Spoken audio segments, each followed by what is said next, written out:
সুপ্রিয় দর্শক, আসসালামু আলাইকুম। আমি আমার প্রোফাইল এবং আমার কথা পেজ থেকে আপনাদের সকলকে স্বাগত জানাচ্ছি।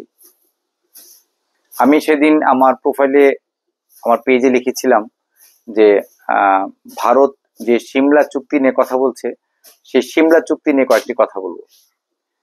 প্রিয় দর্শক, আপনারা জানেন যে ৭১-এর স্বাধীনতা যুদ্ধে ভারত আমাদের সহায়তা করেছিল এবং আমাদের স্বাধীনতা পেতে সময়টা অনেক কম লেগেছে ভারতের হস্তক্ষেপের কারণে। আমাদের মিত্র বাহিনীর প্রধান ছিলেন জেনারেল এমএজি উসমানী, আর ভারতীয় অংশের প্রধান ছিলেন জনাব জেনারেল জগজিৎ সিং অরোরা। দীর্ঘ ৯ মাস যুদ্ধের পর পাক বাহিনী ১৬ই ডিসেম্বর মিত্র বাহিনীর কাছে আত্মসমর্পণ করে। আত্মসমর্পণ অনুষ্ঠানে আপনারা জানেন যে বাংলাদেশের পক্ষ থেকে এমএজি উসমানী উপস্থিত ছিলেন না, ভারতীয় অংশের জগজিৎ সিং অরোরা ছিলেন এবং আরো অনেক উচ্চপদস্থ কর্মকর্তারা ছিলেন। ১৬ই ডিসেম্বর বাংলাদেশ স্বাধীন হয়। ঠিক ১৭ই ডিসেম্বর পাকিস্তান কাশ্মীর আক্রমণ করে। ঠিক একদিন পর আক্রমণ করার পরে আরেকটি সমস্যা হয়ে গেল। এই দিক দিয়ে ভারতের যে টার্গেট ছিল, পূর্ব পাকিস্তান স্বাধীন হয়ে গেল। পূর্ব পাকিস্তান নিয়ে ভারতের আর কোনো টেনশন নাই। আর পাকিস্তানও চিন্তা করলো যে আমার একটা বিরাট ভূখণ্ড হাতছাড়া হয়ে গেল। তখন তারা দ্রুত কাশ্মীর অ্যাটাক করলো। অ্যাটাক করার পরে যুদ্ধ চলতে থাকলো, তুমুল যুদ্ধে ভারত কিছু অংশ দখল করলো, পাকিস্তানও কিছু অংশ দখল করলো। দখল করার পরে যা হয়েছে যে এই যুদ্ধে পাকিস্তান মনে করছে যে তারা তো এমনি বিশাল লস হয়ে গেছে, বাংলাদেশে আটকা পড়ে গেছে ভারতের মিত্র বাহিনীর কাছে প্রায় ৯৩,০০০ সোলজার এবং তাদের অধিবাসী। তো বাংলাদেশ দাবি করছে ওই সকল সোলজারদের যারা বাংলাদেশে জুলুম অত্যাচার করেছে তাদের বিচার করা হবে বাংলাদেশের মাটিতে।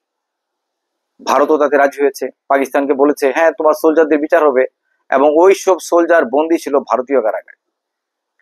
এভাবে যুদ্ধ চললো। যুদ্ধে চলতে চলতে জুন মাসের ২৮ তারিখে একটি আলোচনা হলো পাকিস্তানের প্রধানমন্ত্রী জনাব জুলফিকার আলী ভুট্টোর সাথে এবং ভারতের প্রধানমন্ত্রী শ্রীমতী ইন্দিরা গান্ধীর মধ্যে। ২৮শে জুন থেকে আলোচনা চলতে চলতে এটা চললো ২ জুলাই পর্যন্ত। ৩ জুলাই সকালে চুক্তিটি স্বাক্ষর হয় এবং এই ৬টি বিষয়ে এই চুক্তিটি স্বাক্ষর হয়। চুক্তিটির প্রথম অংশটা ছিল কাশ্মীর সীমান্তে যে দেশের যে সোলজাররা, সৈন্যরা যে অবস্থানে আছে সে অবস্থানে তারা থাকবে, অর্থাৎ লাইন অফ কন্ট্রোল, সংক্ষেপে যাকে বলে LOC, তারা মেনে চলবে। সুন্দর প্রস্তাব। ২ নম্বরে ছিল এই চুক্তির মাধ্যমে, সিমলা চুক্তির মাধ্যমে যে ৯৩,০০০ যুদ্ধবন্দী ছিল ভারতের আন্ডারে, ওদেরকে ওরা ছেড়ে দিবে। বাংলাদেশে ওদের বিচার হবে না, ওদের বিচার হবে পাকিস্তান আইনে পাকিস্তানে।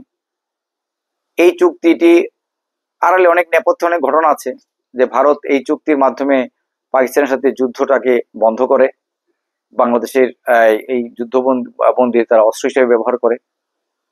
আচ্ছা, গেল একটা। ৩ নম্বরে ছিল যে সকল সোলজার এইসব দেশে আছে তাদের বিচার ভারত এবং বাংলাদেশ করবে না, তাদেরকে বিনা বিচারে ছেড়ে দিতে হবে।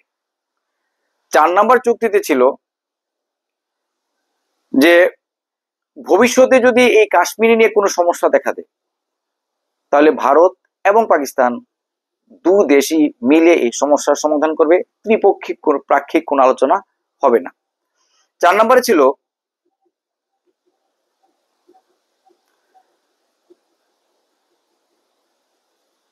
না, তবে